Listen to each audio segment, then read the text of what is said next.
Welcome, brothers and sisters, to the Meher Baba program.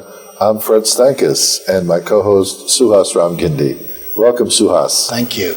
We were here last week and we were covering questions and answers about Meher Baba, and now we're going to continue with that, part 2, and they're all from a source book called Who is Meher Baba, published by the Meher Baba Foundation, Australia, and it's wonderful that this is a little gem of a book and giving us both questions that probably anyone would want to ask a perfect master or God-realized being.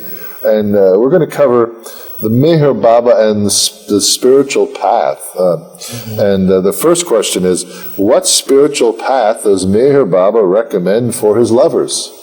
And you may want to repeat what that is. Sure. Well, Baba has said that he is the way and the goal. And for those who love him, there is no spiritual path to follow other than to love him as he should be loved. For such a lover, the spiritual path follows him rather than him following the path. Can you explain that? It sort of threw me. Well, Baba says he is the one that is the eternal beloved. So when you love Baba, then the spiritual path somehow, you precede the path rather than the other way around. You don't have to go looking for the path. He looks for you? Baba seeks people in the universe. He draws them to him like magnets drawing iron filing. They necessarily may not even know it's Meher Baba drawing them because he is the one. Not till they come into some contact with other people that are in contact with him and so on. Because I've come across Catholic priests that have been drawn to Meher Baba. Yes. They still practice their faith, they still do Mass and so forth, but they've been to Meher Baba's tomb and bow down at his tomb in India, because Meher Baba's symbol of mastery and servitude has all the major religions of the world symbolized as one. So that's amazing what you just said. And then, well, it's like all religions serve the avatar as opposed to him serving the religions. right. You see, and Baba never asked you to give up your faith. He said, as a matter of fact, you should be stronger in your own religious beliefs. I mean, he didn't ask you to leave the faith that you were brought up in or born into, and not necessarily to. You know, that's a good example of a lady named Elizabeth Patterson, who ran the Meher Baba Spiritual Center in Myrtle Beach, South Carolina, originally from New York. But she was an active member of the local, I believe it was the Presbyterian Church in Myrtle Beach, and she would never ever miss a Sunday service, even though she lived on the Meher Baba Spiritual Center in Myrtle Beach, because she was involved with the community, and Baba gave his blessings to her. And so that gives you a feeling of Meher Baba's approach to other paths and religions. And he himself has said, you know, even if you come to me, you can still be a good Catholic, a good Hindu, a good Muslim, and good Buddhist, good Jewish person. Well, the next question is, you know, some people on spiritual types of paths practice yoga.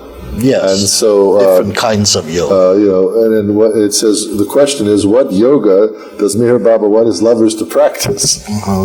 The only yoga Meher Baba wants his lovers to strive for is you go and then I come. You go? Isn't that the name of a car? I'm just kidding. No. I tried to.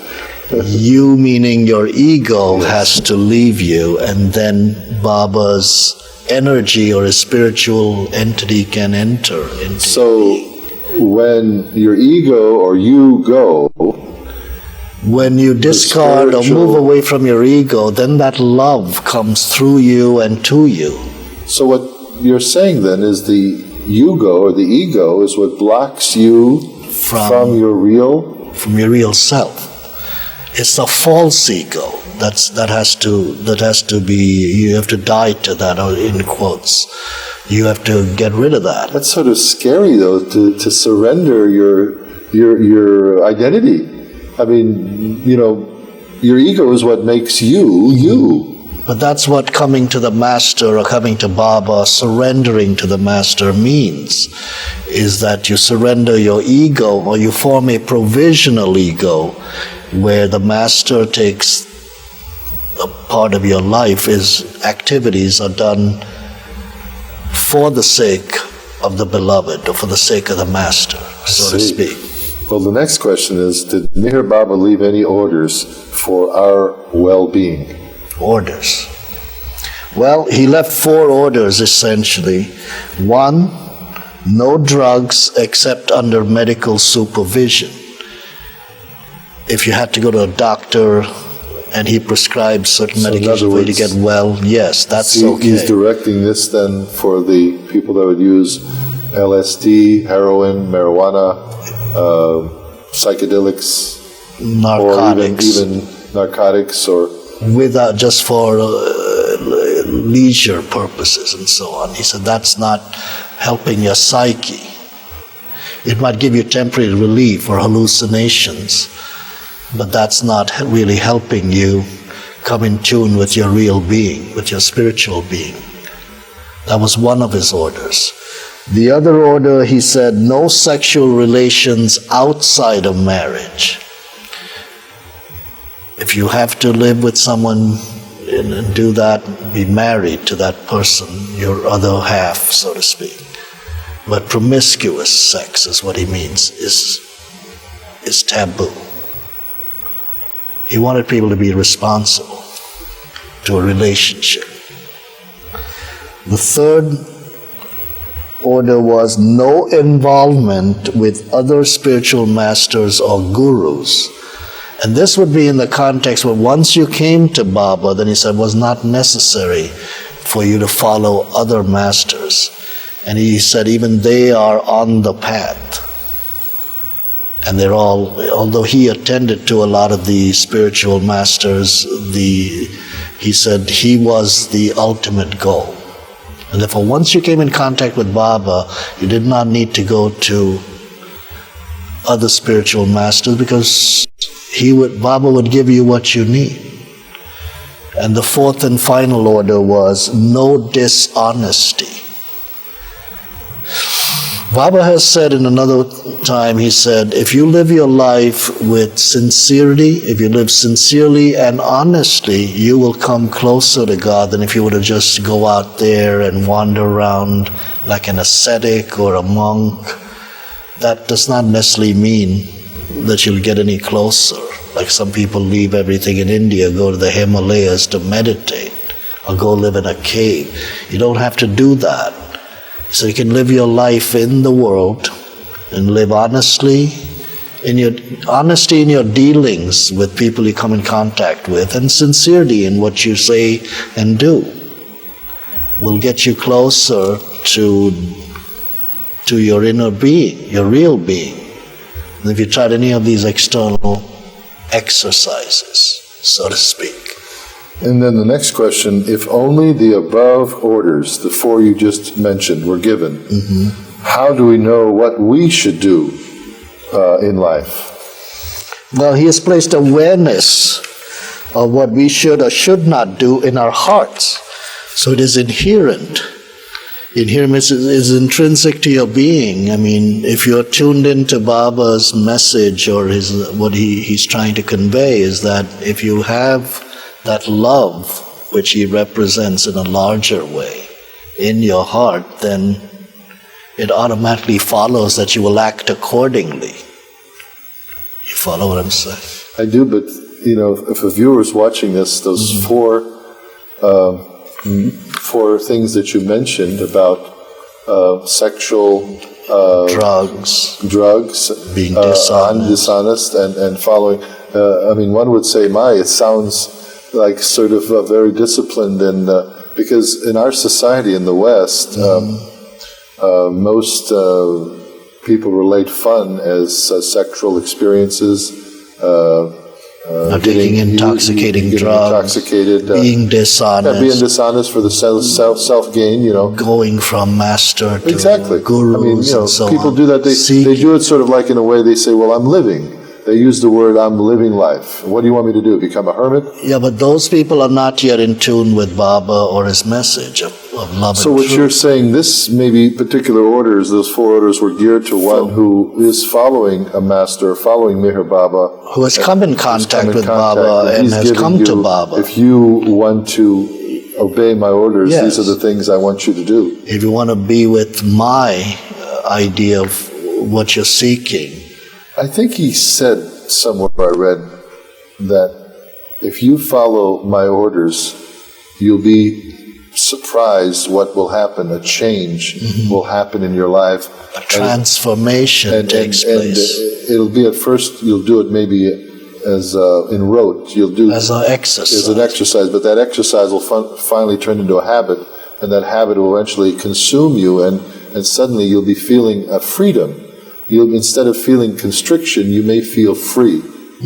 And so I think he said that. Yes, and that was his path of love. I mean, just think of if you're honest with everyone. You don't have nothing to hide. And also to yourself. Yeah, you're free. And if you're not promiscuous, you're free. And if you're not using drugs, of course, you're not, like they say. What is the necessity of using drugs other than for recreational purposes? Well, the point is, but people that get addicted, say, to cocaine or something, they've in fact, there's been commentary on it, it's like a devil that just consumes you. And so you're not free. No, because you're bound to that habit. Exactly. And then following other masters and gurus, you're flitting from tree to tree like a sparrow, a bird. You're not at all at peace. And if Meher Baba says who he is, the Godman of the age, and he gives you these orders, what else is there to seek out from anybody? So that's why you have to be sincere if you come to Baba about your life and your relationship with Baba, as opposed to just flitting around from here and there. So these orders are basically for sincere souls who've come to Baba. Well, the next question really is related to some of those questions, and it's probably one of the things that Meher Baba really emphasized. In the late 60s, Yes.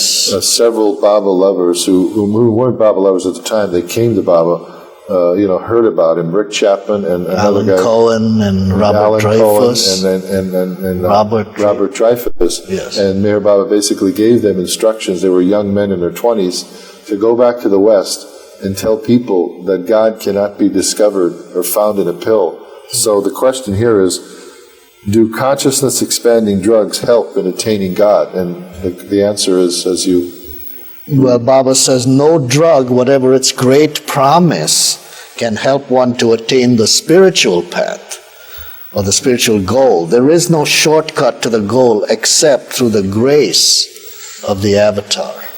And drugs give only a semblance of spiritual experience, a glimpse of a false reality. You see, many people took drugs and said, well, I've discovered God, or I've become one with that. And that's not true. If you needed a drug to do that, then he says God is not worthy of being God. Now, if you want to take drugs for the sake of taking drugs, that's one thing. But don't say that you're taking drugs to become spiritual. Well, I think some of the psychedelic experiences that were, experienced by those people taking hallucinogenics, LSD. yes, I think what happened is they experienced a level of energy and consciousness that to them before was foreign, and so they interpreted it with a godlike experience, Or they imagine that that's what it would be like. But I'm saying that I think using LSD would bring you to a certain level of energy that you normally don't vibrate at. But you have that in you anyway. That energy is latent within you and can be achieved through natural, you could say, evolvement towards that consciousness. Plus you open a Pandora's box, so to speak. You open things that you shouldn't be exposed to when you do drugs indiscriminately. That's maybe one of the Well, ideas. it was once described to me in my early trips to India in the 70s, I think it was Erich or one of the other Mandalay said, taking LSD is like riding an elevator quickly at fast speed up to the top floor.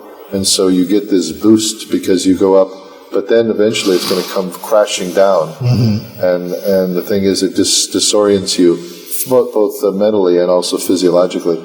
But the thing is, if you're on the psychically, on the spiritual path, though, you progress up that elevator in a natural way, and you eventually reach high levels of awareness, consciousness, through natural unfoldment of consciousness. But taking drugs, it becomes unnatural way of trying to get unnatural, there. And it can be very harmful. Anyway, Baba continues. And then Baba says, all so-called spiritual experiences generated by taking mind-changing drugs are superficial and add enormously to one's addiction to the deceptions of illusion, which is but the shadow of reality.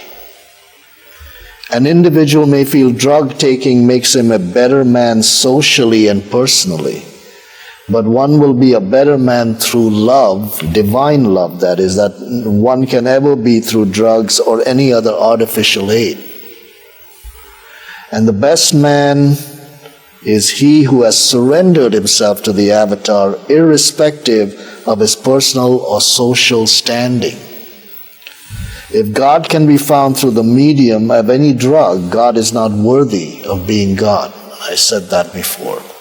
Well, that answers that question. Now the next question is, why should we not approach other spiritual masters and gurus? And These are part of his orders. Right. And now Baba, we're covering those orders now, so this will give us more information why he said those things. Well, Baba says, I often warn my lovers not to visit any saints. These are for the people who have come to Baba. Now he's saying not to visit saints. Why do I do so? Because in the case of such visits, there is a likelihood of breaking the orders that I've given you. If you have faith in me as the Ancient One, it is unnecessary for you to visit any saints or sadhus or to promise any such person to obey his instructions. My advice to the followers of other saints, whether counterfeit or real, is that it is not necessary for them to come to me unless they're ready to follow my instructions. Remember I said these instructions were for people who came to Baba. Then it was not necessary to go elsewhere. No one should come to me for help unless he's prepared to obey me implicitly. I am not a saint, I am the avatar. Tukaram, who is a perfect master, warned people about their attitude toward and contact with the saints. So how much more careful one must be about one's contact with the avatar. It is very important at this critical period of the avataric age to beware at all times of persons who lead others into believing that they are saintly and pious and profess to possess supernatural powers. However pious such persons appear to be, a lover of Meher Baba must never mix such piety with the divinity of the avatar. A true lover of Meher Baba must remember the repeated warning given to all his lovers time and again to stay away from persons who feel and assert that they are masters and saints and possess powers to help human beings. Meher Baba's lovers and workers should never get involved with such persons and affairs, much less with perverted helpers of humanity, in quotes, who have no reverence or regard for the perfect masters and the avatar of the age. Beware of those who exploit spirituality to gain their selfish ends and dupe others in the name of perfect masters and the avatar. Shun those masters, Baba says, who are like multicolored electric signs that flash on and off, brightening the dark sky of your world and leaving you in darkness again. So it's like you told that elevator analogy. You go up there and then you come down with a great crash, a great fall. Exactly. And these instructions and orders were for people that had come in Baba's orbit or in contact with him. You know, this next question, which I think really is so pertinent to everyone, is what does Meher Baba mean by honesty? Because... And we talked a little bit about that. Yeah, but honesty in our society is sort of taken very lightly. It's almost like, you know, you're not cool maybe if you're too honest. Too honest. I mean, you got to be sort of like, you know, devious a little bit, or you got a little honest, dishonest. Exactly. In order to get yours, whatever you feel is yours, you got to do what you got to do, as people say. And so, I mean. So he has his own definition of honesty. Yeah, but what does Meher Baba say about honesty? Well, Baba says, by leading a fearless and honest life, hypocrisy gradually gets weakened. See, people say one thing, do another. So by leading an honest, fearless and honest life. When the heart becomes absolutely clean with honesty, hypocrisy is completely wiped off. This is a very long process, not only in terms of years, but in terms of reincarnations. This is, I mean, he doesn't expect everybody to stick to this rigid code. And then Baba says, be natural. If you are dishonest, do not try to hide yourself behind the curtain of honesty. What I want to say is that you must be most natural rather than to be the least hypocritical. What God's aspect of honesty means is that you serve others in order to make them happy at the cost of your own happiness. Honesty demands that no show and no fuss is made of your service, and you treat others as you treat your own dear ones. That is so hard to do. It's not easy. Because you look after yours, you look after your possessions, your family, your property, your business, your life as more important than others. But then Baba tells you to do more. You go outside of that circle. Like he said, honesty demands that you show no show and no fuss is made of your service, and you treat others as you treat your own dear ones. I mean, and I think he's talking here more like unconditional love. You help other people for the sake of, because of compassion, or just helping them because you want to help them, not because there's something in return. You know, I'll tell you, I've got a taste of this experience of this kind of honesty in India. There is one Jal Dastur and Dali Dastur, a couple that have followed Baba for, many years. 50 years. They met Baba when they were young. They came from a big city, Bombay. They've retired now and built themselves a residence about maybe a quarter mile from Meher Baba's tomb. And they invite new guests, mostly Westerners, pilgrims that come to Baba's, ashram to go to his tomb for morning prayer and arti in the morning and evening. They usually have a social time of tea and snacks, and bring you into their home, not only one time while you're there for maybe 2 weeks, maybe once a week.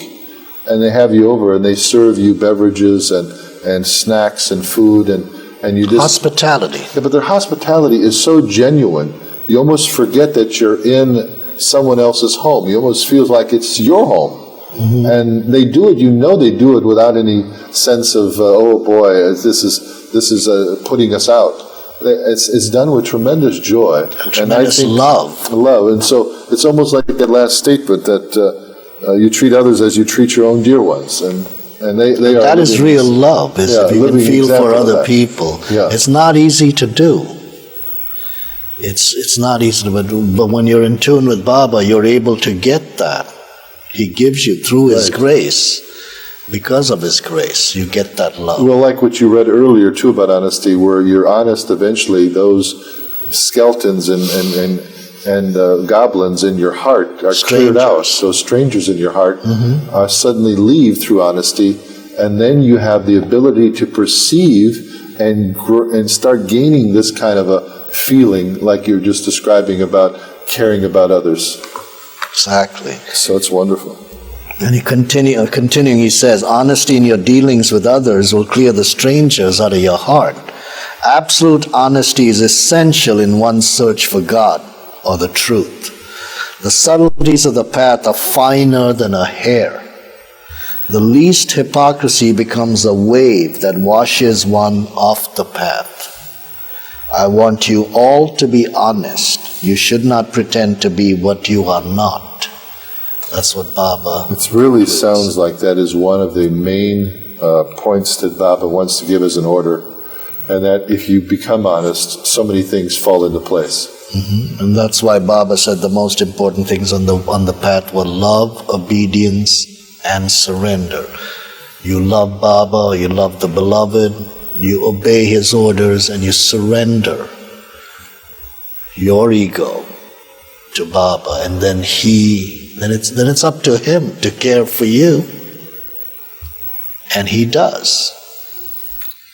The next section of questions deal with Meher Baba's teachings and message, and the first question is, what is his teachings? What is Meher Baba's teachings? Well, he does not teach, as you know, but awakens in us love for God.